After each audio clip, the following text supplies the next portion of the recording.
This is the new 2025 Hyundai Kona Limited with all-wheel drive. In this video, we're going to check out all the features, hit the street, and then we're going to put its all-wheel drive system to the test. That's coming up right now on Driving Sports TV. This episode of Driving Sports TV is brought to you by Onyx Off-Road. Click the link below to save 20% off your new membership using the code DSTV. The Hyundai Kona is a subcompact crossover that competes with the Subaru Crosstrek, Volkswagen Taos, and many others. For 2025, it is a carryover as it was all new just last year. But this will be my first look at this new version. The model that Hyundai sent us is the Loaded Limited with all-wheel drive, the only option being carpeted floor mats. The prices you see it here, $35,095 US, including destination. This slots in just under the Tucson, which is a little larger, has more power, and is pricier. The Tucson is also built in Montgomery, Alabama. This Kona is imported from Korea. The powertrain in this Kona consists of the top-spec 1.6-liter turbo 4-cylinder engine mated to an 8-speed automatic transmission. This setup produces a peak 190 horsepower and 195 pound-feet of torque. The all-wheel drive system is Hyundai's H-Track, which uses a clutch to shift power to the back wheels when needed. EPA rates economy at 24 miles to the gallon in town and 29 on the highway. In the back, you get a nice bit of storage. With all the seats down, you get up to 63.7 cubic feet of cargo space. With the flat floor, there is enough room for an adult to sleep, albeit you will be curled up a bit or be positioned sideways. The floor is also a little flimsy, so be careful with weight. Underneath, it does reveal a temporary spare tire. The second row has plenty of room. I'm 6'1", legs torso proportionate, and this works. You also get vents, which is a rarity in the class. Power is USB-C, and you even get a bin for devices. The center armrest has 2 cup holders. Up front is a modern and white interior. A very white interior. The infotainment and digital gauge cluster are mounted to look like a single curved display. Hyundai integrates blind spot cameras into the gauges, which is a nice touch. It also changes design based on the drive mode. The central screen features maps, music, and settings. You can also play Hyundai's Sounds of Nature if you are so inclined. Hook up Android Auto or Apple devices for wireless connectivity. It also has a handy charging pad centrally located. Switch into reverse with the column-mounted controller, and it engages the surround view camera system, which is pretty good. Nice clarity and resolution. The driver's seat does have power controls. The passenger, however, gets a manual lever. They both have heat and ventilation. The steering wheel is nicely wrapped with 2 stages of heat. One of the most impressive features is the cup holder. Yeah, it's fun. The Kona Limited that we have here also has a powered sunroof. Right, well, we've taken a look at all the features. Now it's time to hit the street, see how it drives, and then we're going to bring it back here to our Peninsula Proving Grounds to put its all-wheel drive system to the test. I don't know about this transmission controller. It's not my thing. I'm actually pretty excited to drive this car because we always get such expensive, powerful cars. This is relatively affordable compared to what we've been testing lately, and I am totally here for it. I mean, granted, yes, this one is priced in the mid-30s, but you can get a nicely equipped Kona for the mid-20s, or at least high 20s, I guess. That's not so bad. Of course, that does have less power. It's not going to have the turbo, and it is going to lack some of the amenities that we get in this one. Here we go. Let's do it. Power! Punch it! It's got a little kick. The little 1.6-liter GDI turbo doing its thing. But let's see how quick it is with a 0 to 60. I'm going to go ahead and turn the drive mode into sport, so we have maximum throttle acceleration going on here. Okay, we'll come to a complete stop here on this non-scientifically level surface. And I'm going to do a little preload, and then we're just going to launch it. Ready? 3, 2, 1, go! And, oh, it's a little slow off the line, but then when that turbo kicks in around 4K, we get a little scoot and 60. Yeah, we're looking at 7.5 seconds. Not terribly fast. However, if you compare it to, say, the Subaru Crosstrek, it's actually pretty brisk.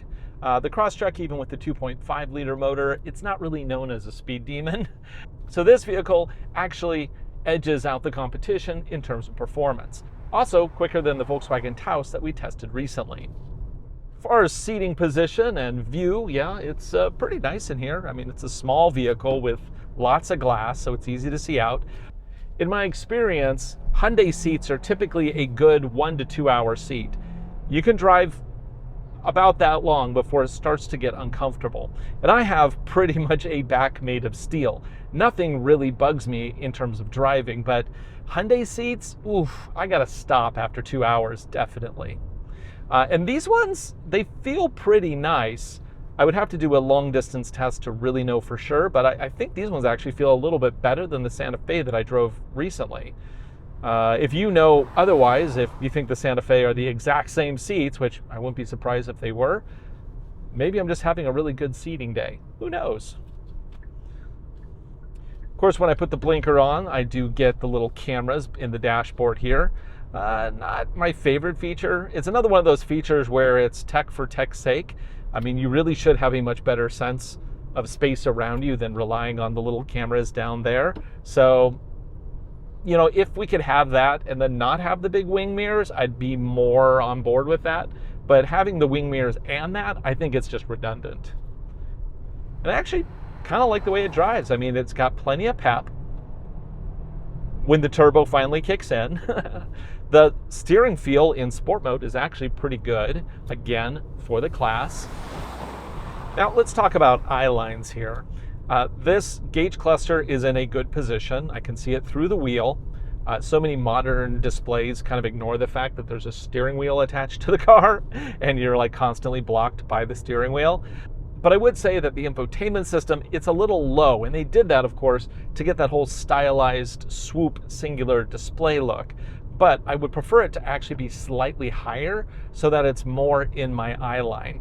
Down there, my eyes are really traveling. And then if I want to get to my aircon, I feel like I'm looking at my knees. Actually, I guess I am kind of looking at my knees, which is a little on the low side. So that's a lot of eyeball travel if you just want to adjust your aircon. Heaven forbid you want to like put on your drive modes, which are practically on the floor down here. So the whole layout, I see why they pushed everything down, gives you good visibility, but it also doesn't make for good utility. I think everything needs to kind of come up a little bit. Now this does have paddle shifters and we can row our own gears. Let's see how quick this is as we go over the bridge. That's pretty quick. I mean, it's still a standard automatic, but yeah, it's not bad. If we do shift down to say 2 and floor it, let's listen to that motor. Actually sounds pretty good. I got to admit, it's fun to drive. It really is. It does feel front wheel drive, so it's always a front wheel drive bias. But even that said, you can have fun with front wheel drive vehicles. And even though this is all wheel drive just with a front wheel drive bias, it's still fun to drive. I like that little 1.6 liter motor. Okay, so let's talk about something a little bit more conservative here, safety. This does come loaded because it is a limited, which is the top trim for the Kona. We get blind spot warning, we get full surround view camera system with backup alerts. We also get parking sensors, collision mitigation, it's a standard mirror, no digital camera in that. But we also do get adaptive cruise control with lane centering. So let's give that a try. Hit the button there, distance 1. We can do multiple distances, but I've set the speed. This will basically keep me at my speed up until I meet a car in front of me, in which case it'll then keep the distance between me and the vehicle in front. Hit the other button here for lane centering. I get what looks like a little laser on the display up there, and let's see how well it centers. Pretty good. We got a curve coming up here. I'm just going to let it do its thing. Now, granted, this is a hands-on system. I'm just doing this to demonstrate. I am watching it. I'll take over if I need to. It's doing a really good job of keeping this centered even around a corner. Nicely done. And it still hasn't nagged me. Oh, there we go. Steering wheel nag now. Nice. On the street, this is a great little car, you know. I mean, granted, it is fully loaded, so I get all these special amenities. But even so, I like that 1.6 liter turbo motor. It's fun. The all-wheel drive system does give me a little bit more confidence on the road, especially if it was slippery out, which it's not right now. And I like the visibility. The only thing I don't care for here is just this really blah interior once you get past the dashboard. This is all really nice, but everything back here, it's just, But now it's time to see how well the H-Track all-wheel drive system in this vehicle performs. We're bringing it to our Peninsula Proving Grounds, and we have a number of trails that are really going to see just how good it is. Let's see how this handles rally road style conditions as we enter our test area. Whoop. You know, it's not bad. Obviously, traction control is kicking in quite a lot, but I am feeling some power in the back there as I'm adding throttle in the corners, so it does work as a rally car. But how good is it at shifting power around the system? Now, power shift isn't just for hooning the vehicle. It also is very important for things like, you know, driving on snow or mud. If you can't shift that power from a wheel that doesn't have grip to a wheel that does, the all-wheel drive system really doesn't do you any good, or at least not much. First off, let's turn off those parking sensors because that's annoying. There, I love it. They have an actual push button for that. Thank you, Hyundai. Right, so we're now going to take this through a number of trails here at our Peninsula Proving Grounds. The first one is called the Fun Forest. This will test power shift left to right, both from the front and rear axles. Can it push power to the back? And when it does that, can it isolate a wheel that's spinning instead of having it lose all the power out of the system? Can it put a brake on that, which will then shift power to the wheel with grip and move us forward? Historically, Hyundais have not been the best at this feature, but every year I have high hopes. Now, I do want to throw out there that internationally, Hyundais do have off-road trail modes. They do not in the US. For whatever reason, I have asked Hyundai numerous times. They have not gotten back to me with a definitive answer why they don't have off-road modes in the US. It's a weird thing.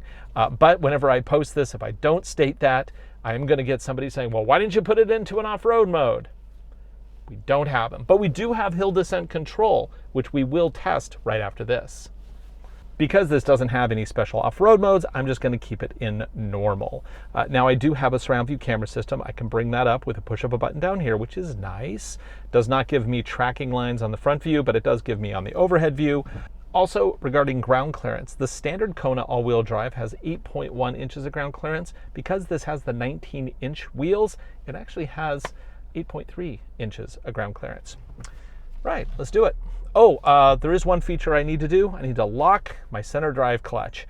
Does it actually lock like a Torsen? No, not at all. But it is telling the computer that I first and foremost want to have that clutch locked, pushing power to the back. Let's see, we're going to hear any rub. Usually 8 inches will give us a little rub here. So we should clear it. Yep, no problem.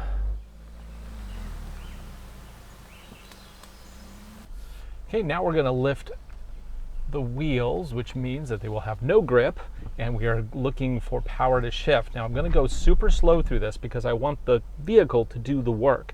I don't want to just use momentum to get through this. So we're just going to go real slow. Look for power shift to move us forward. Oh, it's doing something. Whoa, hey, look at that.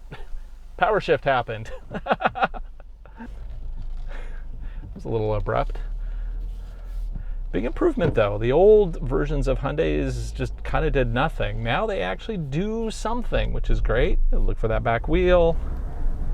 Look for it stopping as I'm just keeping throttle in, and we surge forward. Very nice.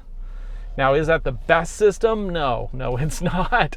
I would like more braking earlier and it to be stronger, but as it's detecting that it has no grip, it is doing the work to get us to go forward and increasing that over time, which is good. And I'm going to go dip as far down as I can towards the stump to give us the most extreme exit. Definitely going to lift a wheel up here. And can it pull us out? Little throttle. Straighten it up. Ooh, that wheel braking kicking in. Wow, very nice. Now I wonder how well the hill descent control system works. Let's try that next. So I hope we don't rub our nose on this, but we'll give it a try and see how good this hill descent control system is. This basically will control the vehicle as it goes down a hill using the 4 individual wheel brakes to keep us tracking on a slippery surface. I personally don't use this feature very often, and it varies wildly between vehicles. This one, it should pick up the speed at which I approach, which is a minimum of 3 miles per hour, and then it'll grab and then let us down the hill. So what you're going to look for is individual wheels putting the brakes on to keep us controlled. Now, once we get to the bottom of the hill, the transition, the Subaru Forester Hybrid has a 19-degree approach angle and it rubbed. However, the GMC Terrain has about a 21-degree angle and it did not rub. So I don't know what this one has, but if it doesn't rub, it's probably better than 20 degrees. So I'm going to go ahead and turn on hill descent control over there. I'm in drive. I have my center locked for whatever that's worth. Front camera on. Let's do it. So I'm just going to approach and I'm just going to release off the brake and let it do its thing. Yeah! Oh, a little rub, just a little. It was on the bounce. Right, so clearance was good, I think, on the exit.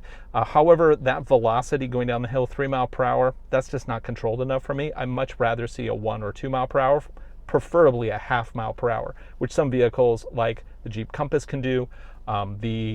Using trail control, you can also do it with the Bronco Sport.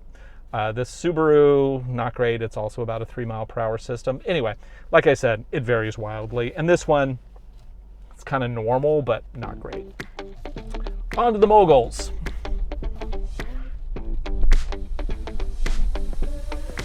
This test brings together a number of the elements into one little stretch of dirt.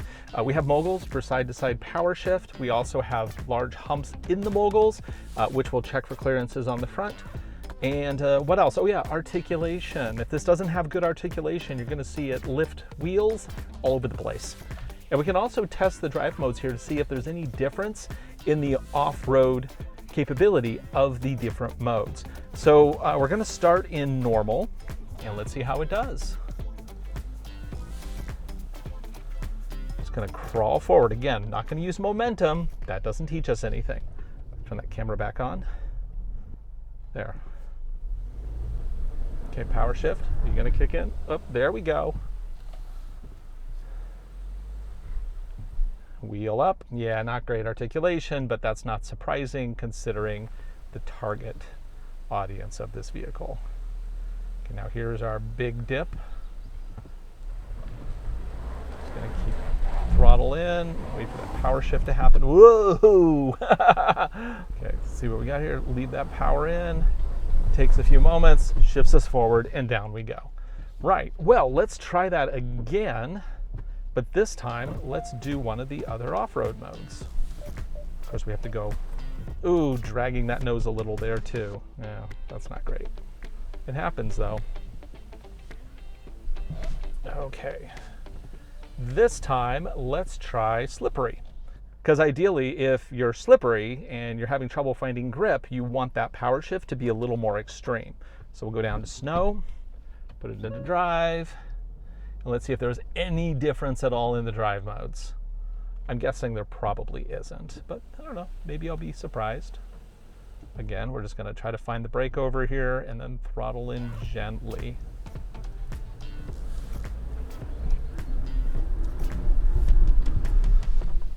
Oh, oh, engine off. Well, I guess that wasn't ideal. Seriously, like what the heck? It stalled the engine. That is a new result for me. I've never had a vehicle do that in this test. Well, that's not terrifying at all, is it? Huh. Oh, that's interesting. I guess we won't use snow mode for that. Let's continue with normal mode, see if we can get through this again without it totally wigging out. Oh, we got to put it into drive, of course. Wow, that wasn't even the hard part of this little test either. Now, before you're saying, well, you know, I'm never going to drive through moguls in this car. Yeah, the moguls are just a way of testing power shift, which is something you need in mud and snow. This should not be this difficult. Just keeping the throttle in. Boof, there we go. Okay, well now let's head to Sandslide and wrap this up. Huh, that was weird. You know, I was actually really liking this vehicle up until the point where it stalled going through an easy mogul course. Come on, give me more, give me more, give me more, give me more. There we go. That is not good. So, unless you plan to keep this on pavement it's really nice. So basically, if you treat this like a car, I'm sure it'll be fine. But the moment that you need that extra traction for any extended duration, like a few seconds, yeah, it didn't like that. Huh. Well, that's my review of the 2025 Hyundai Kona limited all-wheel drive. On the street, this is a fun little car. In the dirt, yeah, it just, that wasn't okay. For Driving Sports TV, I'm Ryan Douthit. Thanks for watching. If you like independent journalism and testing like we do here, please like and subscribe. Hit that bell. We need your subscription to keep making these videos. Please watch them, share them with your friends, post them to forums, share it on Reddit, do what you can, and we'll continue to make these videos and see which vehicles, you know, do what they're supposed to and which ones throw in the towel. And with that, we'll see you again right here on the next video.